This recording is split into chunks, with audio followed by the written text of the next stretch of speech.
السلام عليكم ورحمة الله وبركاته. أهلا بيكم أصدقائي.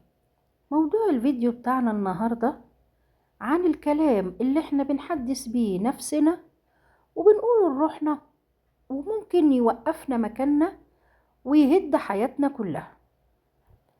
في جمل في حياتنا بنقولها لنفسنا كتير من غير ما نحس. الجمل دي بتكون هي السبب الحقيقي اللي بيخلينا واقفين مكاننا، مش بنتحرك خطوة لقدام. الكلام والجمل مش مجرد كلام، ده قيود احنا بنحطها حوالين نفسينا بإيدينا احنا. ومن أخطر 3 جمل ممكن تغير حياتك للأسوأ.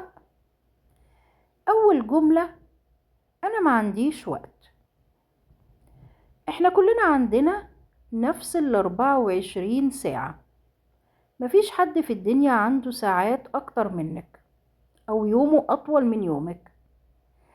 الفرق الوحيد هو إزاي أنت تستخدمي الوقت ده صح. بنشوف ناس كتير بتستثمر وقتها في حاجات بتطورها وبتطور نفسها، وحاجات بتفيدها وبتضيف لها قيمة.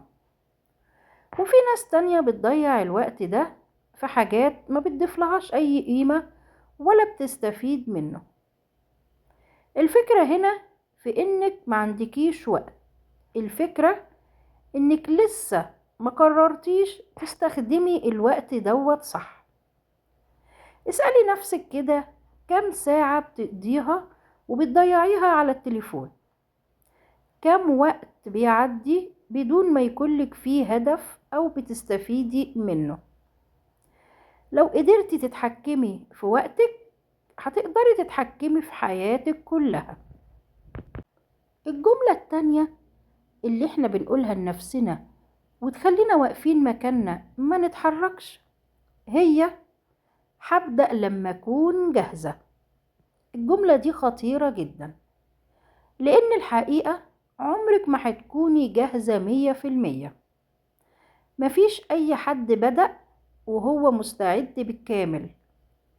كل الناس اللي نجحت بدأت يا إما كانت خايفة أو متلخبطة أو مش عارفة كل حاجة.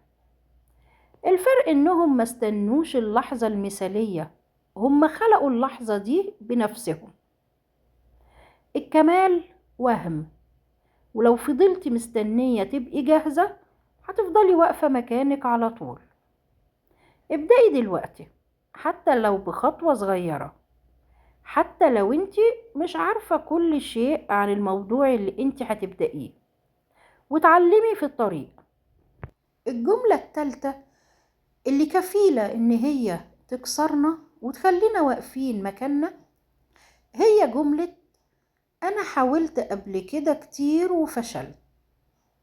الجملة دي لوحدها كفيلة إنها تكسرك.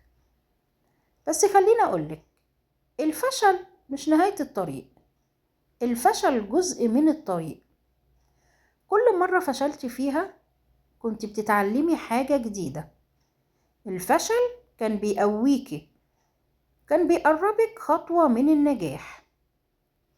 الناس اللي انت شايفاهم ناجحين دلوقتي وقعوا كتير، اتكسروا أو فشلوا كتير، لكنهم ما استسلموش. الفرق مش في إنك تفشلي أو لأ، الفرق في إنك تقومي بعد الفشل، تقومي تقفي بقوة بعد كل وقعة وما تستسلميش. حياتك مش هتتغير بالحظ ولا بالظروف. حياتك هتتغير لما تغيري طريقة تفكيرك، لما تبطلي تقولي لنفسك أنا ما عنديش وقت، وتبدأي تقولي هرتب وقتي واستغله صح.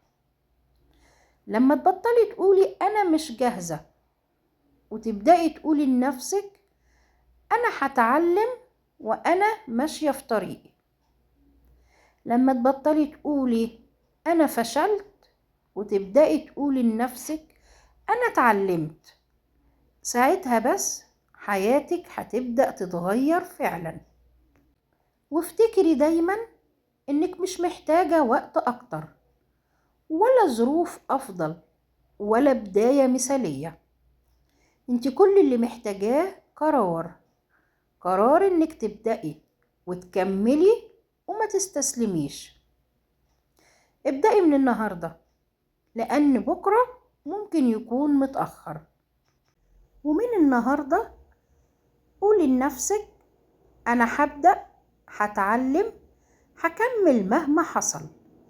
لأن ببساطة النجاح مش للناس اللي بتستنى، النجاح للناس اللي بتبدأ وبتكمل. وتخيلي نفسك بعد سنة من دلوقتي، يا إما تكوني في نفس المكان ونفس الأعذار ونفس الندم، يا إما تكوني نسخة أقوى وأنجح وفخورة بنفسك. الفرق بين الاتنين قرار صغير هتاخديه الوقت النهاردة إنك تغيري من نفسك. والسلام عليكم ورحمة الله وبركاته.